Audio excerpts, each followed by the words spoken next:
And we're on. Yep. And today's guest, we've got London's Vic Dark. First of all, Vic, just want to say thanks for coming on the show. Nice to meet you, mate. Yeah, likewise. Yeah. You've had a very colourful life, Vic. Spent over 20 years in prison, been charged with murder, been charged with robberies, had shootouts with police, but now you're very anti-knife crime. You're doing a lot to try and help others, not make the same mistakes you did. But I always go back to the start of my guest, Vic, kind of where you grew up and how it all began for you. Okay, yeah. Well, went back to the East End. Obviously, my dad was a Maltese immigrant. My mum was ginger, so really basic. I didn't stand off on a good foot. We lived behind a junk shop. We grew up through poverty, really, basically. So so it was hard, really. And my dad was quite dark-skinned at the time. He was like an Asian-looking type skin he had. He was quite dark-skinned. And then, obviously, we had no money. So we grew up around the East End. So really, we was like scallywags, basically. You know, our dinner would be like baked beans, mash, and a tin of like corned beef, and that's how we grew up. So the kids today is so different to what we had. You know, we didn't even have a bath. Yeah. There's one of them situations where so really basically getting back to criminality. That's where I suppose it started, basically. So survival mode back in the day. Yeah, most people like myself, we're not really into crime. Well, you know, if I had a few quid and I had quite a lot of money, I would never have been a criminal in the first place. Mm-hmm. I think what it is just how you grow up in them environments, really. And like I said, the problem what I had when I was a kid was that look down. You know, like, you know, I felt people looked down on me because we never had nothing. You know, like to get a pair of trousers was second hand, or so really basically. So the only way I knew was like going into like Bearmans, them type of things, and stealing trousers for school. And that sounds stupid, or smashing windows to get a shirt. And really basically, I wouldn't be the same as every other kids, but we wasn't really. It was just back to poverty really from the East End. Yeah. Do you think that's where the crime then started slipping in because you didn't want people looking down at you, you didn't want to feel like worthless, or were you getting bullied at any point in your younger years?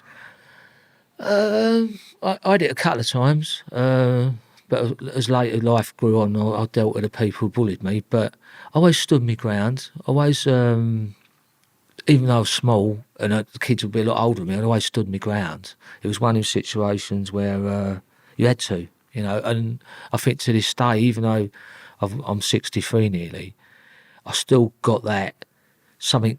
Like someone gets in your face, I've still got that sort of type of thing. You can't take it out of you because it's been put into you. Ingrained on you. And then, like I say, with obviously yourself coming from Glasgow, you know more than most, you know, so it's how you grow up, you know. Yeah, you're a product of your environment. Yeah, basically, yeah. So how was your schooling and stuff? How was like secondary? Did you go to school much?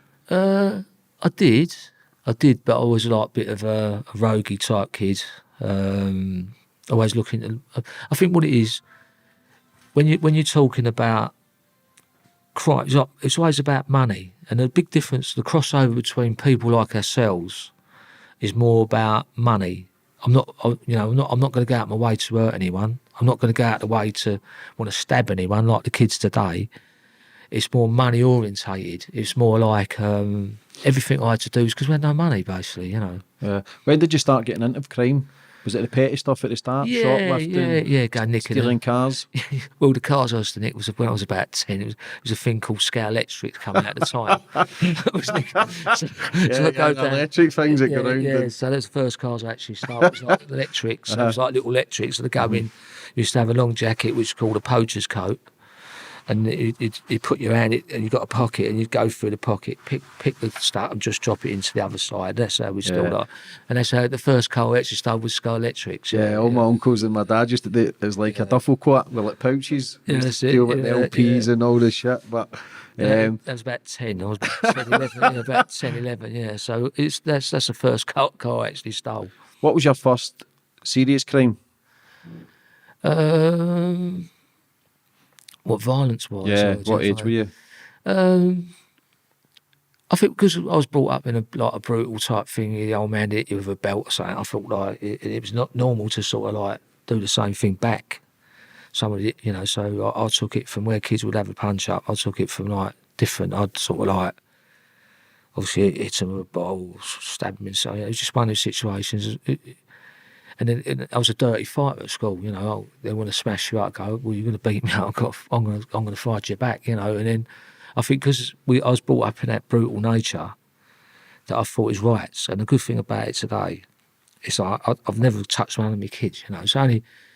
It's just something that's ingrained in you. What we stood through there, my dad brought me up. It would never happen in my situation, you know. So really basically, you never sort of backhand a kid, or, you know, where I was backhanded. So really basically, you know, even today, it upsets me because it brought me up like it did. So I suppose it brought me up because it made me stand up for myself, you know, and, you know. Yeah, that's just still a sense of abuse though, getting slapped and kicked around. Yeah, and it can that's trauma as well, where that's where people can just go fuck this and have that snapping point where they just start fighting back.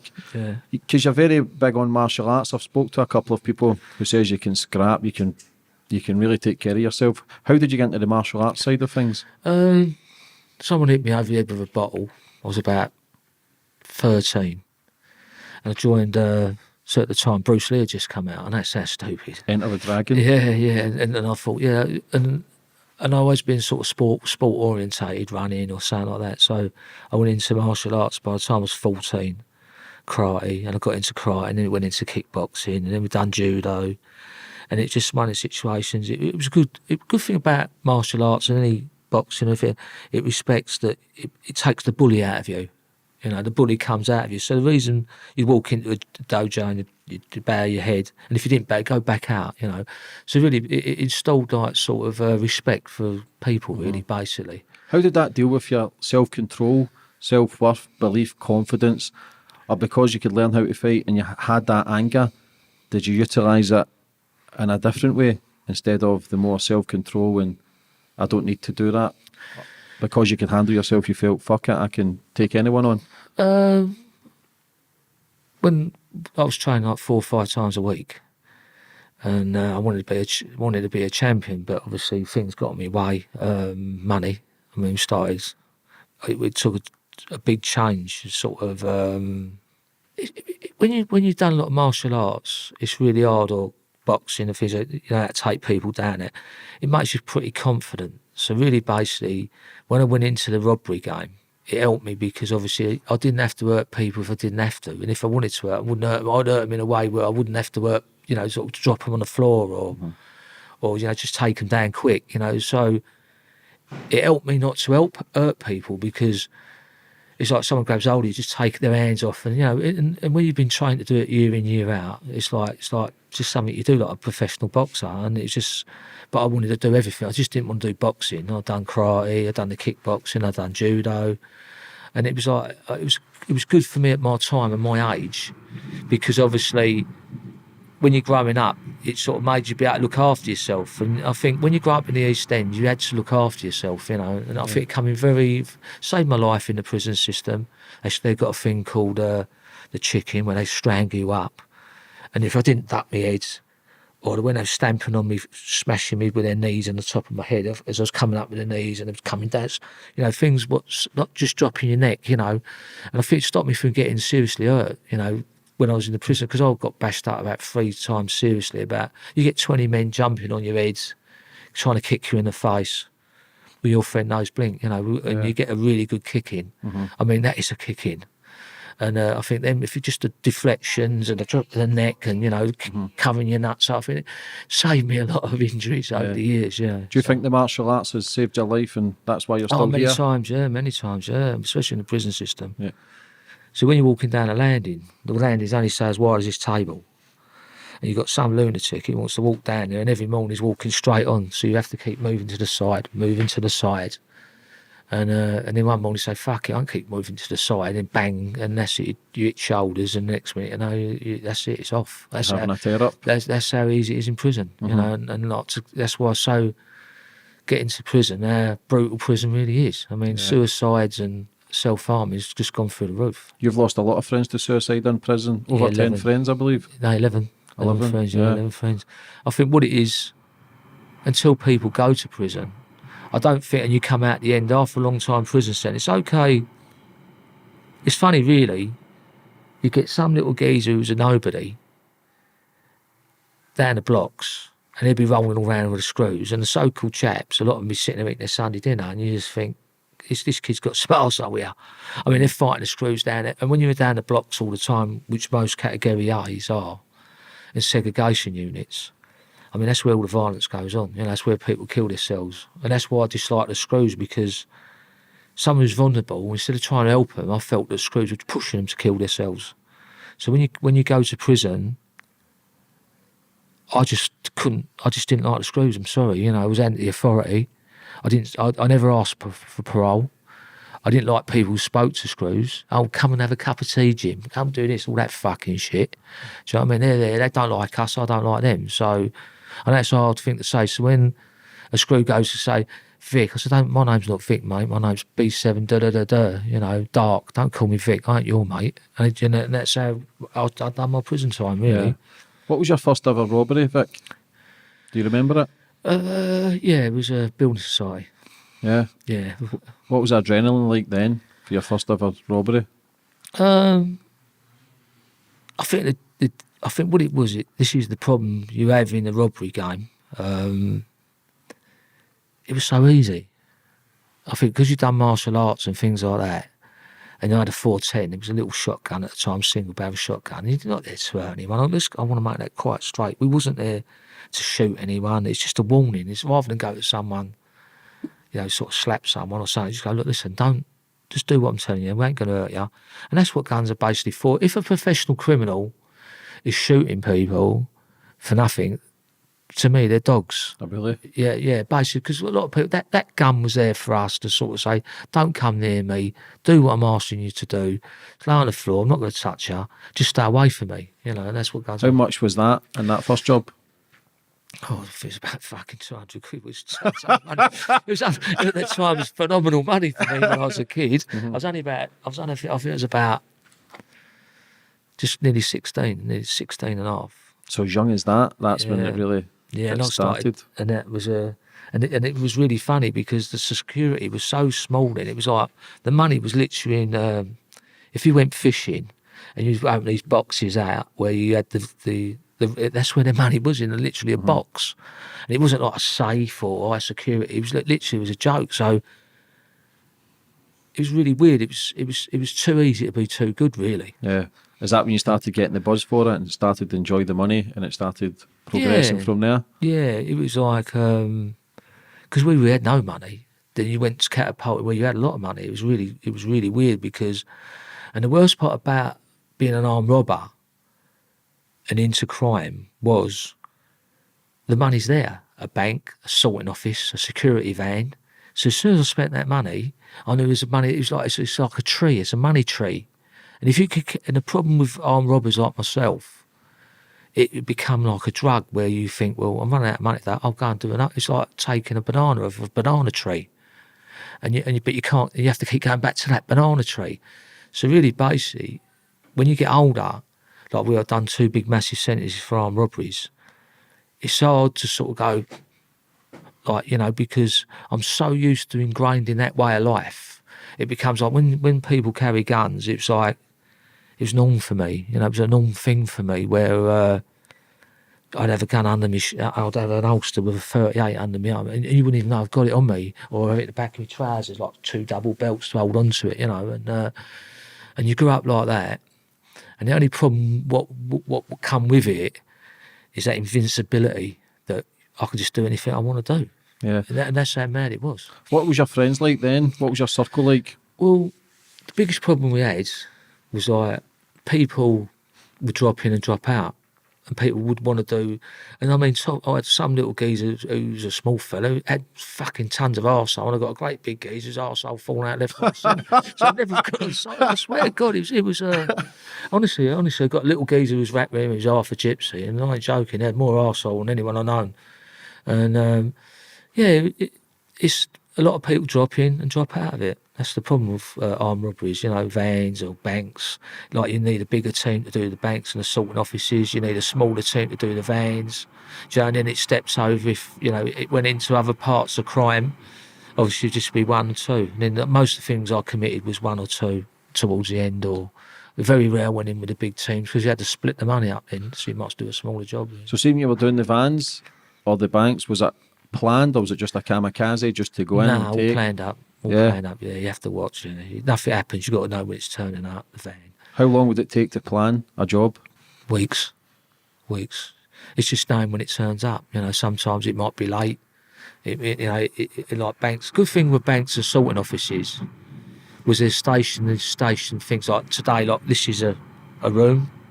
Got people sit in that room. It's open like from Saturday to Fun. So you're never going to be in that room. With a van, it could get stopped on the. And what happens? The biggest thing is paranoia. Sitting in the back of a van. What we used to do is we used to get a van, spray the back windows, then scrape out a little bit of an hole, have the 2 doors open. We used to wait like that, sort of sit there, and used to watch the van pull up, the man get out, and then bang you out the back of the van. So really basically it's the waiting game in that. But with a sorting office or a bank, you pull up outside, masks on, straight in, take the screens out, like you'd come in, take the screen out with an hammer. The reason why we used hammers, that's how we got the name the Sledgehammer Gang, is because I'd walk into places before and I'd say to him, right, get on the floor, or open the window, or open the door, and he wouldn't, so we'll drop behind the screen. So that's how I bought the gang. When we was kids, we bought in the hammer. That's when I bought the sledgehammers in. Did anybody ever try and stop you? Yeah. Did they? Yeah, of course I did, yeah. But like, once again, this is where martial arts come in, it, you know, my grip bang straight down, or, you know, like people throwing things at you, or the police. I had loads of run-ins with the police, you know, so I won't say too much because I don't want to get no more birds, you know. I think you've done enough, Vic. Yeah, I have, yeah. What was your biggest job? Well, really, I can't really talk about that, Yeah. really, yeah. Yeah, that's fine. I had some nice ones, yeah. Yeah. You got your big sentence for a robbery? Yeah. How was that before then when you get caught? No, what happened when we was actually doing the banks and the sort of offices and that, what happened, we had, it was getting too regular. It was like, I was saying to people, look, listen, slow down here, he's spending money. Like the geezer who was with me, he was from Trinidad. I said, go and, he said, I want to get a new car. So I said, right, like, it turned out the biggest Camaro you've ever seen in the world. It was a big yellow one. At the time, it was on Star CH one, and no one had one in England. And I'm thinking, you turn up outside my house, you know, you're living in a normal house, he's got this fuck-off great big car, and I was saying, sort of about put a blue light on top of your head. And that's what happened with a lot of kids. People can't help themselves but spend. And that's how it goes wrong as later life, you know, like people, oh, Bill, you ain't got no money, also you've got loads of money. And so it goes, he's this, he's that, and that's why they come on you, you know what I mean? And that's what happened to us. Did you think, because you had a shoot-up with the police, Yeah. how did that come about? What happened, I was promised a van, and the two geezers I was with, they said the geezers, it sort of fell through. So someone said to me, look, there's a bit of work, straightforward bit of work, wrap a couple of geezers up, 30 grand plus. And I thought, and the worst part about it, we had a nice bit of work about a few weeks before. And the two people I usually work with said, look, listen, enough's enough, you know, like, we've got a nice few quid. And I don't know what robbery's hard to explain. It's like you become a genuine junkie. It's like someone who wants to take cocaine. It's like you want to do more robberies. And then I was bored out of my head. Someone said, look, there's something down in a club called the Penthouse. He said, it's easy, just wrap up a few people.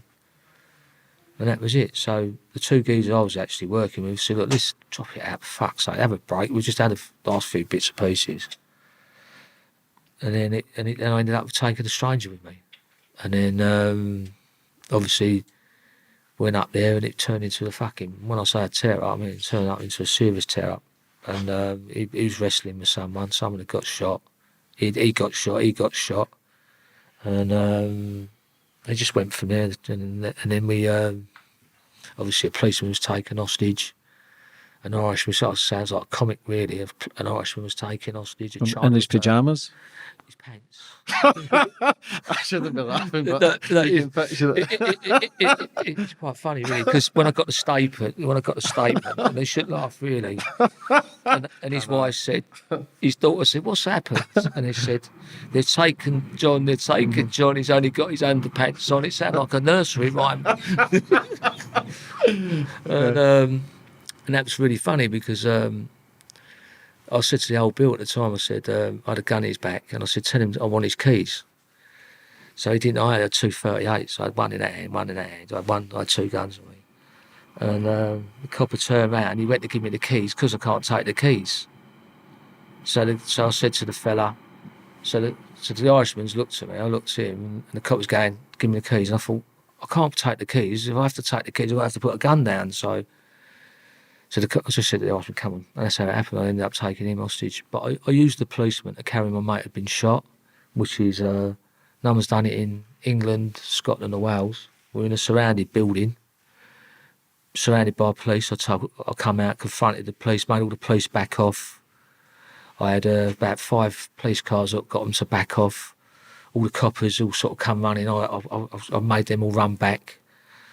And I carried my mate. We got him out of the building.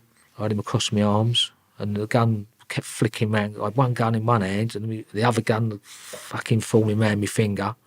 Where he's trying to hold on to something. Every time I let go of him, he's fucking gun the 38. So that gun. And I got all the police to go back. And then as we pulled up, and then I looked both sideways. I thought I was surrounded here. So I just walked up, said to the police, get out of the car. I was going to take the car at first. And I got to put the gun to the coppers there, so I was getting back in the car. I got my mate in the car. It's a bit arse about forwards. I should have told you the first bit. And then I got him, I put him in the car. And then obviously he went for a massive chase. I just put the gun in the copper's neck. I said to him, sorry about that. That's okay. I said to him, tell the other ones to back off. Mm-hmm. So the copper, as I said that, we went over one of them speed humps. And then we've hit a bump and the gun's gone off, just missed the copper's head. So he thinks I've done it for purpose.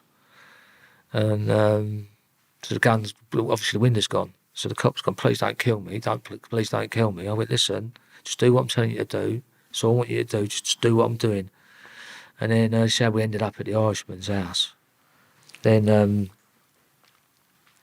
we had a big tear up. I mean, literally, they all backed off. And, you know, when they started forcing, I was the one who changed everything, really, about how they deal with situations. Because obviously I was the first one to actually take a policeman hostage on a bit of work. Mm-hmm. And I got him to carry my friends. But in that tear, we had a serious tear up where they was chasing. The policeman, it was going over roundabouts, everything. And we hit a wall. So we hit a wall. And obviously the policeman was no good to me there. Because once I got him... Oh, no, we got to the Irishman's house. And that's where I put the gun in his back, got his keys, and I chucked the Irishman in the car. And then that's when we had a big smash up. Then I chased the police again. So we smashed that car up. So I started chasing the police again. You can see it on the documents. It's all there. So I started firing a few shots. So their arseholes fell out. So all the police cars was going everywhere. I was chasing them everywhere. Couldn't get one. How fast I was running, still couldn't get one. And so I let him go, the copper. But by that time, he'd carried me mate. He got him in a car. So really, basically, no one in England mainland has ever got a policeman to carry a critically injured person and get him away. No one's ever done that in England, Wales or Scotland. And I got him away. He never got caught. But obviously I got caught doing it. So I didn't. At that time when you're going through that, you know, if you get caught, it's life. Is that where you would have been, it's kill or be killed kind of mentality at that point? Well, basically, I think you've seen things on telly where they're in the ground, like Rambo, and you're in the ground. Now, when I took the third hostage, I dropped him off. I kept throwing the door open, and as we was getting the police was changed, I had about 15 cars behind. Obviously, armed response. I could see him coming up behind me. I look in the mirrors, and I'm thinking, right, they're going to do me sooner or later, because this is the third hostage. This has been going on for nearly 2 hours. So I could see the cars coming up behind me, and I was thinking, like, when you see the shadows, those moving the Range Rovers, that's where you know the armed response are behind me. And I thought it's only going to be a matter of time before they're going to. Every time I threw a door open, they didn't know where he got out. So when I did eventually let him out, they didn't know where he was. He staggered into the house, the safe house. I looked like that, and I thought, I'm going to go in the safe house with him, but it was impossible because I had so many police cars with me. So I carried on. So I knew he was safe. He was gone. He was safe. So then I carried on. And then and I thought I had a Chinaman hostage at the time, which was a funny story really, because his wife was trying to get in the car with me. I was pushing her out my foot, and like I said, and it was like And I knew it was going to be a matter of time before we got that confrontation. So we stopped. I saw the blue lights, and I stopped. And I looked that way. It looked like there was all police behind there. There was all police up there. And I thought, right, I need a field. So I let the Chinaman go. So I was running into the field. It was like, I'll never forget, it was about that deep and it was muddy. And I was running, I remember my feet slipping and all that. And as the cars were pulling up, I saw the white coat, the white shirts or the black jackets all jumping out, obviously the armed response. And they was making time because I was running. So I thought, so what I'll do, I'll just fire a few warning shots. So obviously I went bang, bang, but unbeknownst to me, what happened there, the police cars smashed into each other, coppers falling down ditches, switching, doing their ankles, all falling over in the mud. So when they chased me, lucky for me, this is safe. This is probably, I'm never probably going to get in a position like this in my life. As I run into the field, it'd been raining. So what happens is, if you was following me into the field, obviously my only footprints would be that footprints, wouldn't it? Mm. But when I got into the field, all the police were running after me, the armed response units. I went bang, bang, like just a couple. That was above their heads. There wasn't at them, above them. Also, I know, so I thought, fucking hell, they're having to shoot me back like. So I thought, oh, right, here we go. And as I was running, I could see all these headlights above me on coming across like that. So now I'm trapped in the field. So I'm thinking, where do I go? What do I go left? Do I go right? So as I run, I slipped and I went down, went bang into the mud, and I landed on my shoulder. And the gun went off again. So there was about 3 shots that had gone off, and I think, fuck that. So as I landed there like that, I thought, and I could see the cars, I thought, so I just buried into the earth. So I got all the mud, started putting up my legs, putting all that, putting my body, putting in, I've got a few plants, stuck all the plants on me and all that, put plants around my head. And by that time I could see, obviously all the radios, you can hear all the... Was that a chopper there? No, it's dark, it was about 4 a.m. And obviously they're trying to get there. And then, so I laid there, and obviously all the talking, you could hear the talking going, all of a sudden I could hear this is where I could have been killed or someone would have been killed. And I could hear them coming through the fields. This is about 3 hours later. And as I'm laying there, I could hear the dogs coming in. You know, the dogs, you could hear and it was like, lucky for me, where the rain, it was really rainy. The mud. The scent away as well, yeah, the smell. The mud was all over my body. So I was like, cocoon type of thing. So I was laying there, I had a 38 like that, and another 38 like that. I was laying there and I could feel the dogs. At the corner of my eye, I could see a dog sniffing around. I thought he's going to fucking find me in a minute. So I've got one option: either shoot out, have another go with the old bill and run for it, or do I stay where I am? So I thought, fuck it, I'll stay where I am. And I ain't joking, honestly, James, a copper, they come right up to me like that, and I was following. Now, when I fired the shots, all the police had run. So when I went into the field, because the police had chased me, where they had run, it confused them with all my footprints in the mud. And that's what saved my life. If I didn't let them shots off, they'd have just followed them footprints, stopped dead there where I was, and they would have known I was in that mud buried, wouldn't they? Yeah. But where them shots went off, they all run and fucking splattered. And that saved my life, basically, because the footprints weren't going where they wanted to, because it confused them.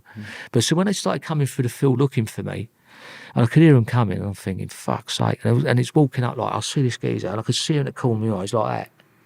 And he's literally got fucking great big one of them big machine guns. He's looking at me like that. And he's looking at the footprints, and I'm thinking, and he literally, my foot is there, and his foot is where that table is, and he's going like that. And he don't know, I'm just sitting there like that. I've got fucking 38, all planted up like that, and I thought, do I, don't I? Do I, don't I? Do I, don't I? You know what I'm saying? Do I shoot him, don't I? I know if he goes to shoot me, I'm going to shoot him, you know? And that's how close I come to death. So they go through again. I think, fuck's sake, I got out of that. About another 2 hours, now it's getting lighter and lighter. So all of a sudden they come through again. Same thing again. And I think they're going to find me in a minute. But what saved my life, really, basically, where those keep going through the fields, the more footprints, they were mixing it up, which saved my life, basically.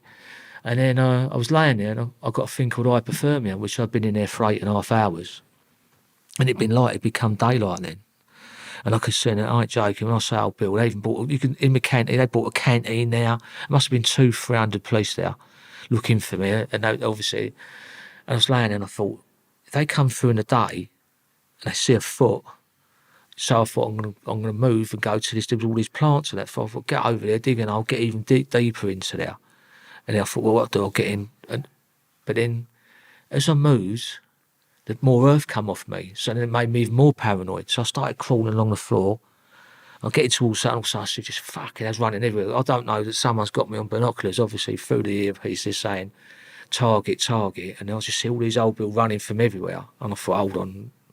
And I stood up. And where I'd been laying on my arm all night, because I was like that, I couldn't lift my arm up. So I walked up, and it was like little fucking kids. They was all shouting, we got him, we got him, we got him. And then, so it gets me to the thing. They're all running around like little fucking kids, like, you know what I mean? And I thought, fuck it. So they got me. Takes me to a police station. So I thought, fuck it, I'll sit there, say nothing, blah, blah, blah. He goes, he's gun in his shoe, all that. So I went, yeah, lovely. I won't tell what really happened, because it's what so it happened. And then we get to the police station, charge me. So anyway, they want to have a bit of a tear up. There's a sex offender in there, some big lump. So I chinned him in the cell. Anyway, they want to get me out of there. So he takes me to court, puts me in a police van. I'm saying I was always really strong. I was doing a 150 bench for about 6 at the time. And I had these racket chuffs. Imagine I'm in a police, just had all that tear up. So I'm in the van. I've got 2 years for this. So I went, ching, I couldn't believe it. It went ting, just fell through. I thought, fucking hell, like, it just fell through the racket glove, like, and I went, so if I moved my arm, they had 3 coppers in the front, and I didn't realise the coppers all round me. I couldn't see it because I had my back to them, not in the van, but behind me. And I thought, boom, so I thought, oh, yeah, touch now. But I'm in imagine this room here, I'm like that in the van. Mm-hmm. That's how it was, like an armoured van with inside the van. So we got to this place in Gravesend Road, and I jumped up, ripped the side of the van off. So the 3 coppers was like that. What the fuck? So I ripped the side of the van off. It all bent down, like, it was really weird. I thought, how the fuck did I rip the side of the van off? And they had windows like that, only small windows. So I stood back, went, fucking my Gary, and it went, come out. I couldn't fucking believe it. So then I get my hand through like that, because I was trying to feed myself through the hole. And the copper jumps out around the other side, so I went, grabbed him, and he's gone, screaming, he's pulling me out of the van and all. So I've got this arm through, another copper's come, trying to grab me, I've grabbed him, and when they struggle, they're pulling me through the hole. And also I just went, stay where you are. You can feel a gun at the side of your head, and he went, you move, I'll blow your fucking head off. But I'm still like that, the van, right? So they said to me, right, we're going to put you back in the van. And I thought, well, I'm 3/4 out, like, so I'm thinking, it'd be easy to just put me out of the van and walk me around. Them cunts, right, squeezed me back through the hole, right, like that. And that was it, all fucking sat on me, handcuffed up. Mm-hmm. I got 2 years for that. So really, basically, just one fuck off tear up. Then I get to Brixton, DSEG, it was the most secure unit in England. So the geezer I'm working with went, what the fuck's going on? Big tear up, police, fucking been next to the penthouse. What the fuck's going on? I went, out of here, mate. I've got to get me out of here. Of course, little firm tried to get me out. That's the flares come over the wall. I've done a screw. Oh, mate, just for the first, that's how it went. That's everything. Madness. So they hit the wall, the flare come up the wall. And in the prison system, it was the most secure unit at the time. And how we got out, I'll tell the story what happened. The only way we could get out of the actual unit was like, imagine it's just a little unit, a massive concrete box. That's all it was. You never come out of it ever. Only to go RC Church, was Catholic. And I had to time from walking from church out the unit, which was like 100 yards. So I had to get it right. And I had an earpiece, and we had a bug in the prison. So I was saying to him, right, don't fuck it up. Make sure you get there at the time, right? So I come out, and it was in this unit, and I'm walking with IRA geese and all that. They don't know anything was going on, right? They ain't got a fucking clue, right? So I walks out, looks up the thing, and my mate went to me, mate, like that, to send a signal I'm out, meaning I'm out outside the block, outside the unit. So he sent the signal, like, he said, just put a thing like that, say. So I know my teams I work with, I knew they're going to be there, right? So I walked out, so there's a dog there, and I was walking with a geezer, a well-known geezer out of Bermondsey. So screw, he had this leather glove on. I hated this fucking screw, right? Thought it was a bollocks, right? So we're walking out there, and there was a dog behind him, and it was him. So we're getting there, I ain't far from the church. So I went, bang, the screw went, his leg, it's exactly how he had, his leg went like that, right? He's gone like on the floor. So I went bang on his head, and all of a sudden the old screws didn't know what to do. So I'm off now, I'm in between. And where it was the wall, there was a fence, the wall, and a reception. So I was off, and I ran down. And as I was running, I could hear him go, get him, because it was the dog light type thing. But I knew, so I had this jacket, and I wrapped it around my arm. As I was running, I wrapped it around my jacket, around my arm, and I got between the fence and the wall. By that time, the flares hit the wall outside to say they're there, but it hasn't come over. It's hit the wall, and all the smoke was going up. All the smoke was coming up the wall, right? So the screws now know someone's outside, so they know people's outside. So all the flares going up like that. So I stood there. They've come down. Obviously missed the timing. They just jumped out. You could see it on all the keys and balaclavas and the guns outside. This is the most secure jail in England. This was, and they've had to fuck off. So I'm fucked now, haven't I? So this is a true story, right? So all the screws, about 30 screws outside. There's about 30 screws outside. And I'm standing, and all the kids out the window, all the geezers in the units who are up the window shouting, leave him alone, you cunt. All that, right? So I'm thinking to myself, right, fuck it. So I looked like that, and all the screws going at me like that. I said, get on the floor. And I thought, oh, fuck it. I just run, smashed into them all, right? Oh, that was it. I remember this gold ring going at me, smashing my face like that. I fucking kicks, punches and everything. Of course, they wrapped me up, got me back, took me into this segregation unit. The governor, because where the flares had come over the wall, they went, get him out of here. And they put me in a cage. And that's where I stayed for 6 months. So they put you in a cage for 6 months? Yeah, I was in a little cage for 6 months. So within that period, I'd been nicked, big shootout of police, taken old Bill hostage, nearly got killed, tried to get off a van, tried to get out the most secure unit in England. And I suppose that's why they kept me a double A towards then. so basically, that was in within 4 weeks. I mean, that's like some Hollywood movie, that is nuts. So it is. See when you talk about it, does it bring back a lot of memories? Gets you genuine going. That's why we've got you in this cage today. This is so we can't escape. Yeah. So what it is just that I was too game for my own good, basically. Mm-hmm. Zero fucks given. Sorry. Zero fucks given. Then at that point, it's like, I don't know. I think what it was. I think going back to when you was a kid and getting slapped and beaten, you've got that feeling. No, I'm not going to give up. If you get that switch, then if somebody does that switch just goes and it's game time. I think through anger and it's hard to explain. Sort of you're gritting. One of those guys all gritting. And then like I say, but trouble is with when I was in prison, I had big earlobes. This is the sort of thing, give you a rough idea. And I hated my earlobes. So I just cut them off with a pair of nail clippers. I cut big lumps off like that. I took 2 lumps out of my earlobes like that with a pair of nail clippers. So I said to the screw, I said, look, I had this blood spurting out of my ear. So I put a bit of Bongel and a bit of fag paper around it. I'm walking over and he just says to me, what have you done? I said, I didn't like my earlobes, just chucked my earlobes off. And then he got nutted off for that. But that was my mindset. If I didn't like it, I'll do it. Mm-hmm. And that's how mad my mind was at the time, and to this day, I'm not mindset because I've had all the programs like how to deal with mental health. Yeah, like sort of not mental health, how to sort of deal with anger, frustration. Yeah. And like I said to you, today ain't about fear. It's about I'm gonna lose my life because there's no boundaries for me. I'm arrested. I'm gone for the rest of my life. So if I step over that threshold, I might as well do what I've got to do. Yeah. Do you know what I mean? Or I'm going to die. Do you know what I mean? It's one, and I've got to control that.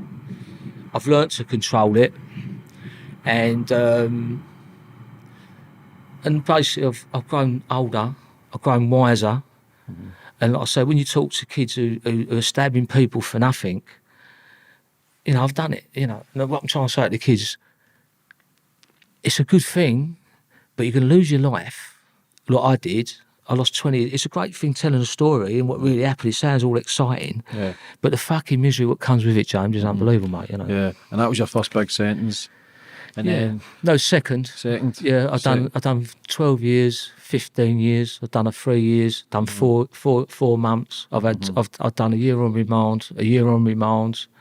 I've done so really basically, yeah. It's a lot of time. Yeah. So see when things now, Vic, obviously to self-control, when you get that switch which flicks, how do you control it then for anybody watching who's maybe got anger issues or frustration or just maybe hate the world that they just don't give a fuck? How do you control that now? Do you meditate? Do you do breathing exercises? Or do you just don't act on your thoughts as much as you used to? What happens when, what kids got to understand, when you become in a control unit, you're treated like an animal. So when you come out and you want to be back normal, you can't be back normal because you're in a room which is a quarter size of this. I've got one bed, a little bucket of pissing. When my doors open up, I've got 5 screws with riot helmets on, putting bogies in my feet, standing your back to the wall. So then all of a sudden you do this for year in, year out. You keep you in blocks for 6 months, a year. You can't go on wings because you're subversive. You can't do this, they keep you in the block. And you come out and you want to be normal again? Now, you ain't fucking normal, so let me explain that to you. You come out and you hate the fucking world, right? So until you be able to love someone, you know what I mean? It makes me emotional, really, because long-term prisoners are not treated how they should be treated. And then when you come out, no one's there to help you, only yourself. Yeah. What do you think needs to be put in place then for prisoners in the system? Because let's face it, it's set up to fail. The majority of people who come out end up back in, Vic. What do you think needs to get put in place to maybe help people with their mindset and understand that they're not caged animals, understand that they still have a life when they come out? I've spoke to plenty of people who've done some naughty shit and have changed their life and are doing great things. So what do you think should be put in place to try and help those who are struggling inside? I think what it is, I think a lot of people, especially long-term prisoners, they need psychology, not psychology help, but they need to turn around and try and say to you, listen, try and understand what happened. You've got to try and understand what you are, where you're going, and try to learn not to put yourself back in that position. It's about fear, and about fear, because at the time, your life meant nothing. My life, if I died tomorrow when I was 20, it meant nothing. I'm going to die. And that's where today I'm 63. I don't want to die. I'm going to die anyway. I'm going to die in 5, 6 years' time. I'm going to die. But when I was 20, I didn't give a fuck. So what I'm trying to say to you is that as life moves on, you've got to try and to adapt to sort of get yourself back to normality, to love again, to be normal again. And these people in the prison systems who's turning out fucking people who's done long prison sentences, especially ACAT prisoners, and wonder why they all go fucking mental and cause all way. Because it's a time bomb waiting to happen, right? Because you lock someone up in prison, say, for 10 years, and you brutalise him through them 10 years, like when you was brought up with your dad smacking you with a belt. It's the same thing. So it's like beating a dog with a stick. So you've got to try and get someone, sit him down and say, listen, we're going to help you here. We need to help you. What do you want? We'll try and get you a job. If you ain't got a driving licence, let's go and help you to get a driving licence, to be a van driver, or go to a degree to go to university. You know, so really basically, when Jimmy Boyle from Scotland, they had these units where they could all mix together. With us, most of us, like me, was like, we don't like you, you're in a block, you're subversive. Every time I turn up to prison, the screws are straight, they go, he's got to go to segregation unit. We don't want him on a wing. We don't want him on a wing. There wasn't, and that's how it was. So you weren't allowed to socialise or anything? Yeah, we was loads of satellite, but only for certain people. Like on my wing, on the wings, when I spent 2 years in some of them, there was only 6 of us, and like say 4 was IRA, and there might be another Englishman there, or 10. There'd be 10 of us, and 6, 7, 8 would be Irish, and I'd be like a couple of English people. It's like when I went back in the last one, it was more so Asians, like all the terrorists, and it'd be majority would be Asians, and there'd be a couple of whites there because the double eight cat was brought in to deal with what they class as terrorists. And I'm not a terrorist. I'm not against. I wouldn't go and kill people for the sake of it. I want to go. My object was nick a few quid. It's like, we all come out and we got into debt collecting. I found that someone could go and take £1 million off of you, actually fuck you for £1 million.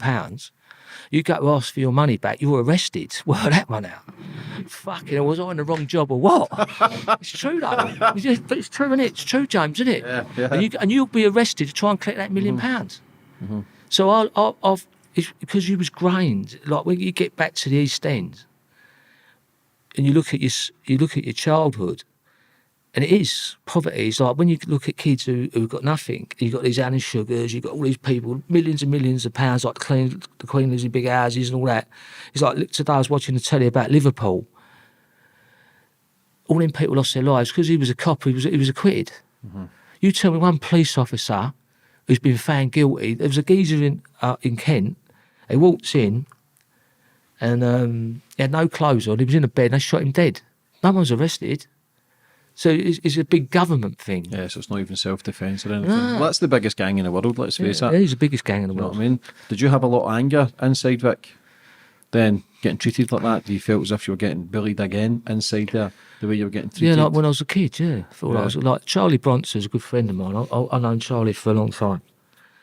The system made Charlie Bronson. The Bronson is the system. That's his mum and dad. They lock him in cages, treat him like an animal, right? I know he's got a bad terrible record, but underneath all that, he's a nice person, Charlie Bronson. He does all his art. He's never killed anyone. He's still banged up now. And this is going on. I've got loads of mates who are still in there now, like my co-defendant. He's never coming home, right? And he's got these other kids, outrageous murders like kids and things like that. And they treat people more like me, who's after a few quid, a lot worse than what they do child offenders. They want to bang us, want to lock me up, you know. Yeah. There's paedophiles out there just getting 6 months, deferred sentence, 18 months, and they're doing some nasty shit. Do you know what I mean? But again, the system is flawed. There's a fault in it. It's set up to fail. What was Charlie Bronson like then? How's he? Is he still in good contact? It was a funny story. We was in Frankland, and there's only like 10 Cockney A's.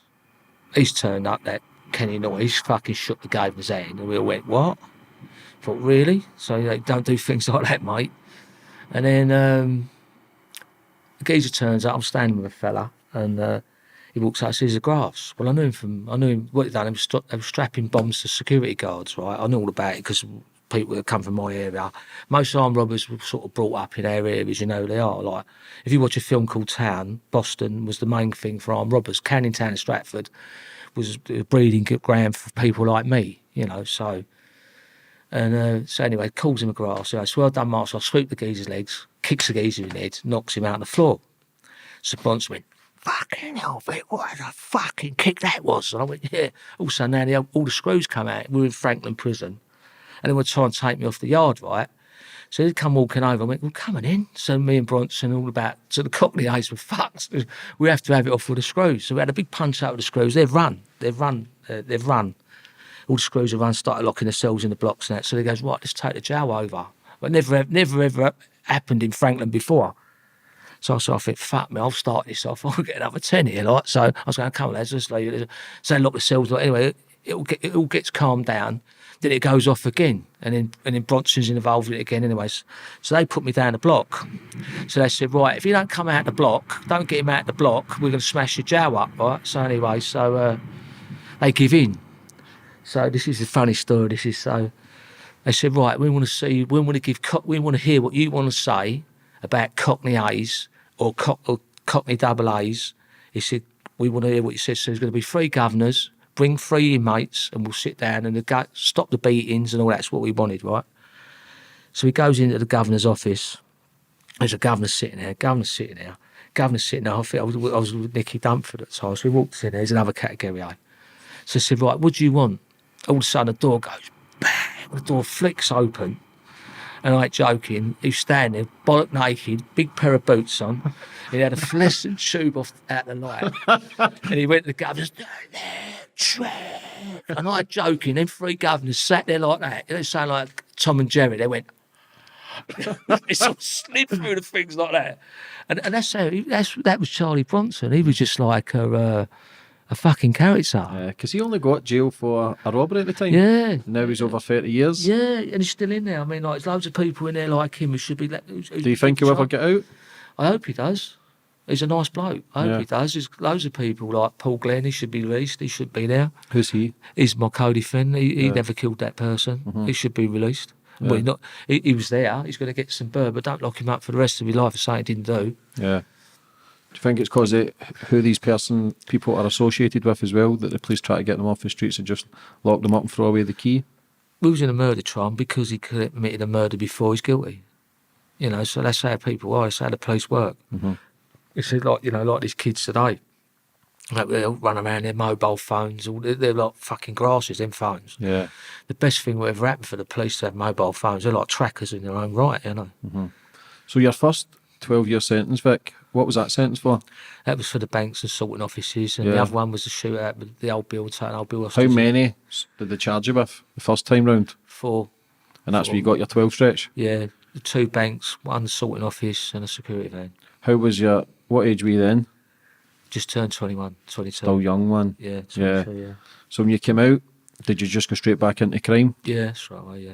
And then you got your bigger sentence for the shootout with the police, the hostages. Yeah. What was that one? That was about 18 months later. It's just like what it was like. See, when people talk about principles, I've been brought up as the old school.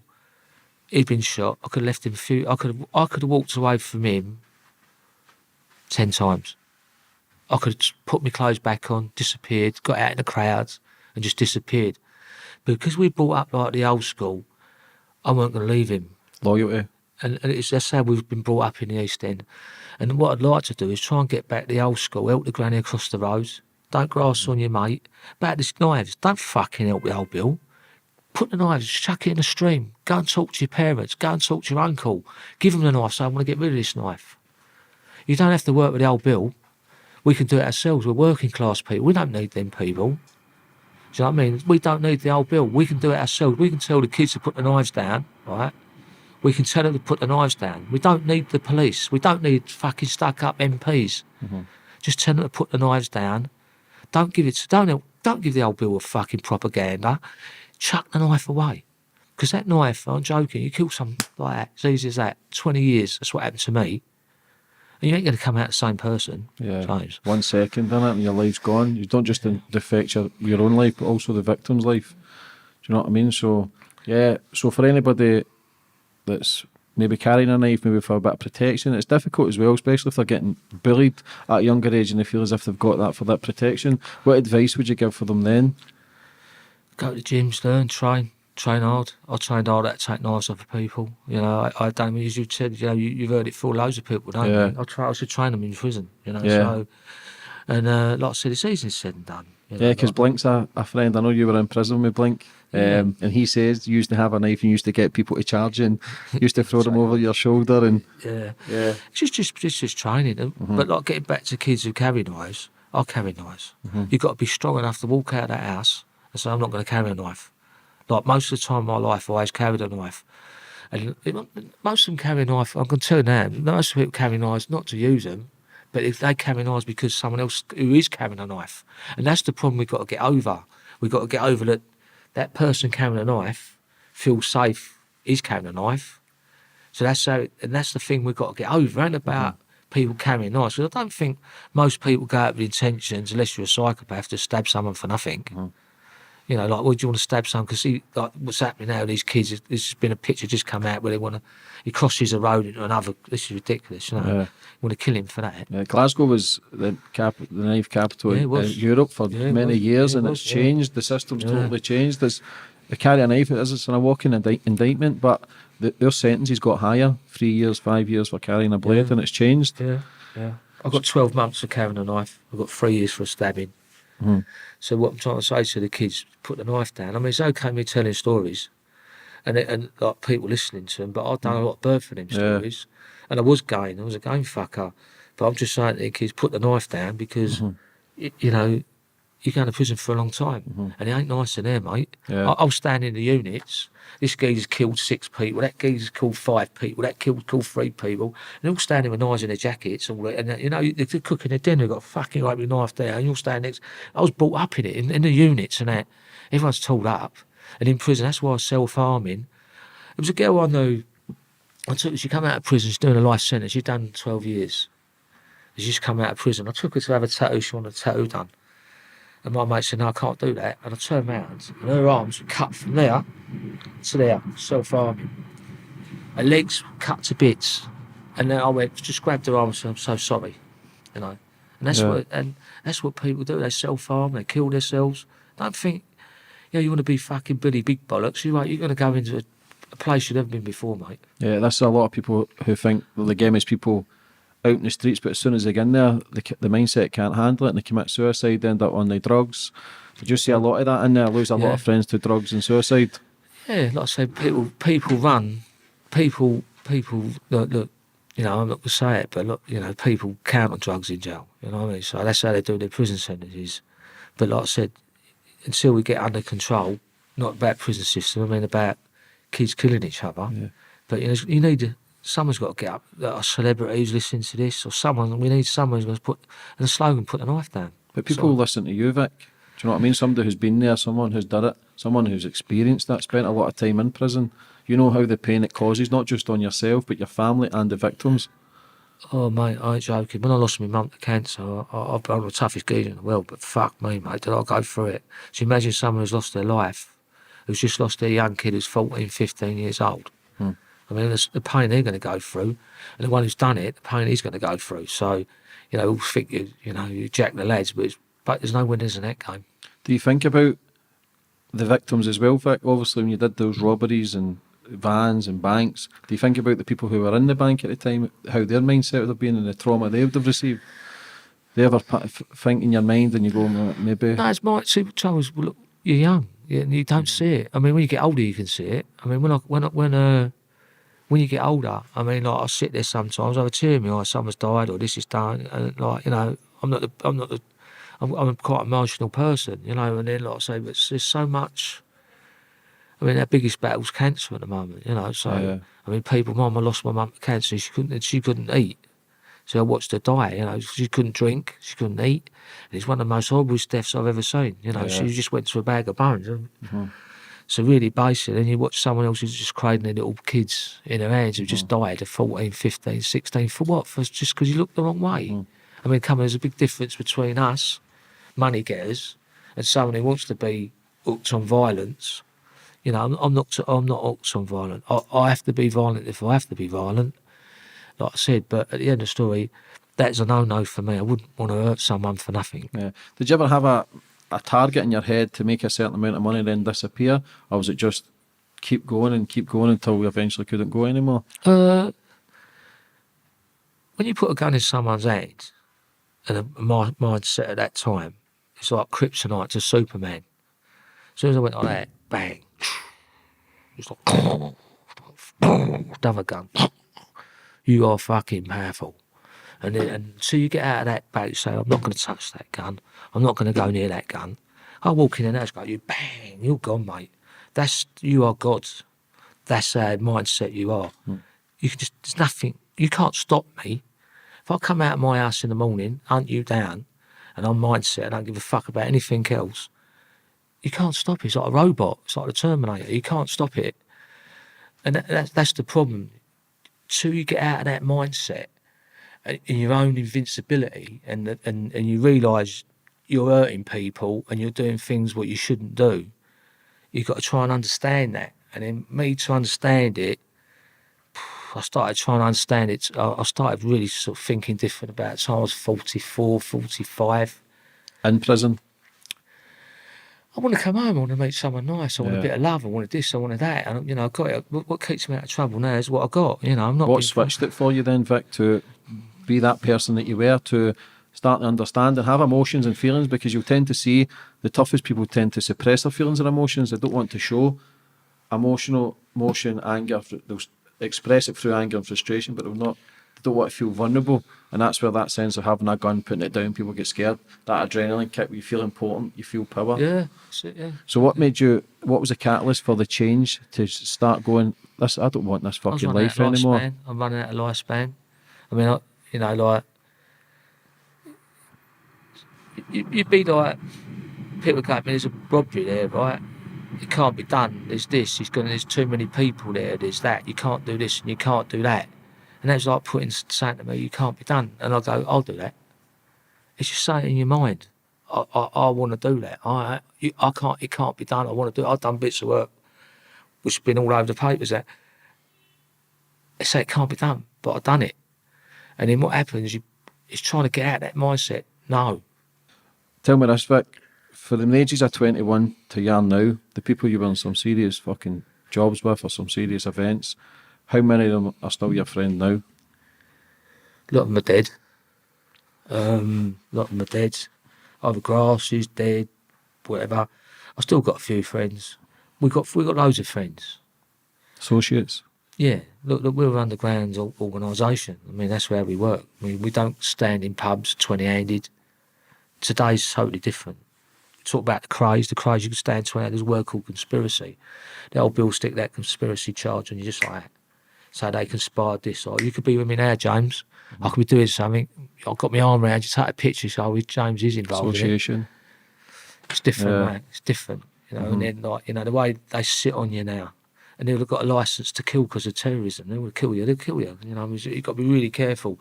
Even bugs. I mean, I said to people, I've helped loads of people out where I found bugs in their car, bugs in their houses, little black bugs. Oh no, I wouldn't bug up. They wouldn't bug me. Fucking hell. I saved someone 24 years. I found a bug in his steering wheel. So what I'm trying to say to you, they're good at their game. Yeah. They'll always catch you one way or another. That's right, yeah. That's where This is the thing now, the bugs. And the kids have got... See what happens? Technology now, we use it. We put trackers on cars and things like that. Right? We want to know where people are. So their technology is fucking hundreds better than mine. Mm-hmm. And the prison system's been turned against you now. So I'm going to tell you know, you go to court, they've got where before they could bring your record out, they can bring tape. Because a lot of people don't know now. You'll talk on the phone. They can bring that in court against you through the terrorism law. So use the terrorism law to bring all of what they wanted to bring in the government. They ain't stupid. Don't tell you when you get to court to say, when I was arrested last time, I was never nicked for murder before. They got my past out, and I got a bad past because my mate had been nicked for murder before. So how they do it, the system now changed against you really big ways.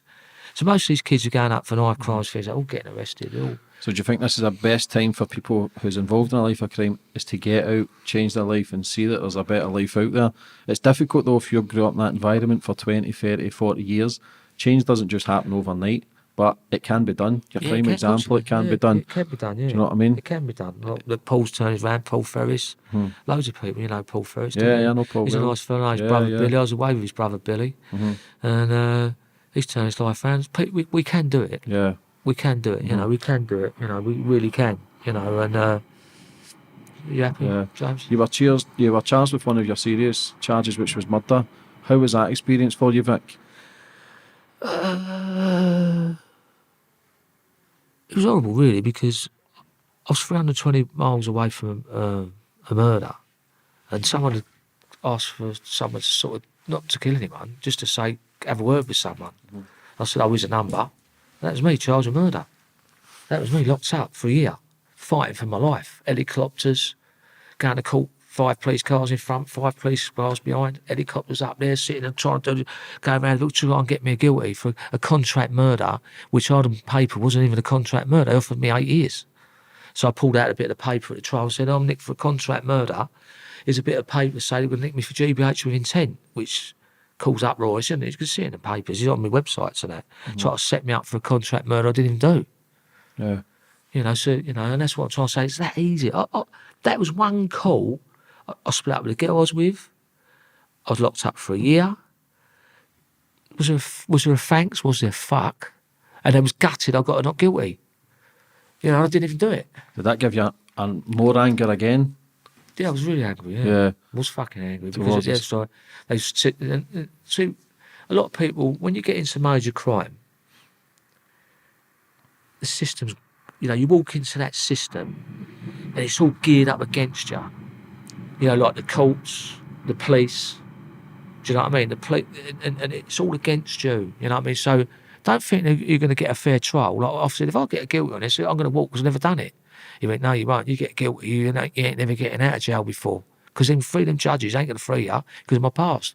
I mean, I was sitting there, I was getting released, and I thought I was going to get dropped to normal strategy when I got released from Franklin Prison. I thought I was going to get released, and I walked out. Three governors were sitting there, and he went to me, we've got a warning for you, Dark, right? So I was just standing there, because I have to tell you before you get released. They said, trouble you, what you are, there's a line. And they say to you, you come up to that line, and most people stop at that line. He said, you can't. You have to put your foot over that line. He said, we're going to tell you now, you keep doing it, you're never going to see daylight again. And that was from a threat. That was a threat from a prison governor. So I went, and really? Like that? And he went, yeah, really. So it was a warning to me before I even got left out of the jail. I don't know where he's from. I've never seen him before. He's from the Home Office or what. He was telling me in a nice way. He's going to lock me up for the rest of my fucking life. You've been off the radar for over 10 years, Vic. Yeah, 8 years. How was that period for you? Was that a bit of recharge and trying to think where you're going with life? No, what it was, I think what it is, I met a girl, and I've become like a family man, and I've got really good friends around me who are loyal. We don't see each other, but they're friends. They're always there, always will be there. If you need them. Yeah, if we need them. Look, I've friends. The only trouble with prison do, they give me, when you talk about the underworld's built from the prison systems, because I could walk into a pub, look across that pub, and I know he's been in prison for 8 years for armed robbery, 3 years for violence. So they make, by putting people in prison, they give us our own, like I'm friends with from Scotland down to Dorset. I know everyone up and down the country. That's my PowerPoint, because I've been in prison 10 years. When I was a double A cat, I never come back to Cockney land. I was in Franklin, Full Sutton, Long Larton. I went to Parkhurst. I never come back to London for nearly 9 years. So when I come back to London, after spending all my time up north in the units and the control units and that, it's really weird to hear all people talking like me. It was like yourself, James, Scottish, Geordies, Scousers, Mancunians. And it was really weird because I got back south and the screw went, do you want a cup of tea, mate? And I thought, fucking hell, that's unusual. I thought, that's unusual because I'm surrounded by, I spent 10 years with Northern Connection. Mm-hmm. So when I come home, obviously I know I talk to people up down England. Yeah. You know. How was the experience after the Danny Dyer documentary? Because everybody knew you then. People knew who you were anyway because of the reputation, but that must have enhanced that. Did you find a lot more people were trying to speak to you? Did you ever get used? People always want to be your friend, and because of the power that you had? It don't work like that, James. Honestly, it don't work like that, because what happens with prison, it makes you antisocial. So really, to get close to me, you've got to be someone special. Yeah. I mean, like, my friends are special because I've got some really good friends where I trust them with my life. Mm-hmm. And they'll turn up and they go, you all right? I go, yeah, fine. They go, all right, no problems, disappear. Yeah. Because that's what we are. We're an underground system. All this about standing around, giving it, all these gangs running around together, all their hoods on, all that. Fucking they know who you are. Fucking they know. Got a little camera, mate. They know you are. Yeah. Put a bug in your house, put a thing in. Listen, let's go up a league. Mm-hmm. Let's work out how the government really works, right? I had security guards outside my house, right? Security guards my fucking arsehole. That was old Bill sitting on me, mate, for 5 fucking weeks for something I didn't even do. This is only a little while ago, right? And I knew that was old Bill. There was police out, and someone had said to him, can we get in the back of his house? Want to get at the back of my house? For fuck what?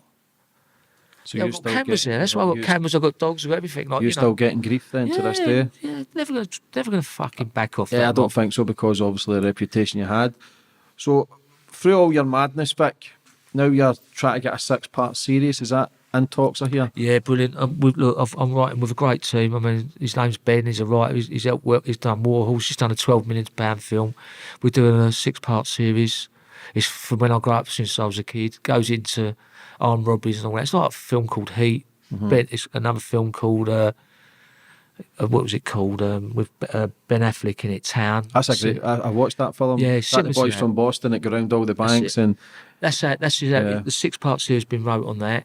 I've got a great team around me who's doing it for me. I'd like to plug it if we can, James. of course we can. We'll leave everything on the bios, everything that Vic spoke about, even your book and stuff as well. Yeah, thanks. But anybody we can get in contact with, we'll leave emails out in the bios. We'll check the bio out. Oh, lovely, thanks, yeah, not a problem, Vic. But moving forward for the future then, and getting this 6-part out, the massive thing that you're doing now is speaking out about knife crime, which is massive for you. Yeah. Does that make you feel a bit better as well, that you're trying to help others and doing something natural that's good for you? All the time we've been put down, right? Everyone says you're this, you're that, you're this, that. But we've got good art. We're old school, right? And the kids got to learn, put the knife down. All the slogan is put the fucking knife down. Like I said, don't help the old Bill. Throw it away. If you've been bullied, go to another geezer who can bully them. Do you know what I mean? Talk to your brother, talk to your dad, talk to someone. You need help, right? Don't go to the old Bill. Just say to him, listen, I need a bit of help here. But always give someone a way out. When you're in confrontations with someone, give someone a way out so it don't have to come you or me. That's what we do. I don't want to kill you, you don't want to kill me, right? It's just my jungle. You want to kill me, I'm going to kill you, right? Give them a way out, and I want a way out. We don't want to kill each other. Do you know what I mean? That's what we look for. That's what you've got to do. All these young kids, give someone a way out. Give yourself a way out. Because if you get, you're going to end up dead. One who's going to be seriously injured. Give each other a way out so you can slip through the back door and don't lose face. That's all we've got to do. What do you think of bullies, Vic? Look, we've got bullies all our life. I've been bullied. I've been bullied by the prison system. I've been bullied by my dad. I've been bullied by fucking kids in school. You know, it's just a part of life. You know, and the good thing about us, we're not going to get bullied. So, would you like to leave a final message for anybody watching, Vic? Thanks for you, James, for giving us an interview. Like a really much absolute pleasure, no? And then, like I say, poverty. Let's sort the poverty out. Let's knock down all the rice fires. Let's make drugs legal. Let's ask all the kids to put a knife down. Just go and talk to someone, please. Don't kill someone for the sake of it. Okay.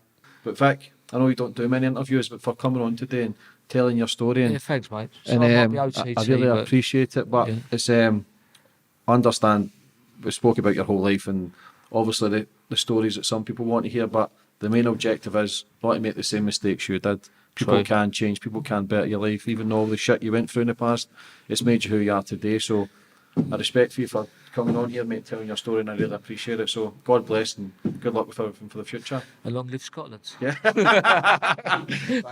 Thank you very much. Cheers.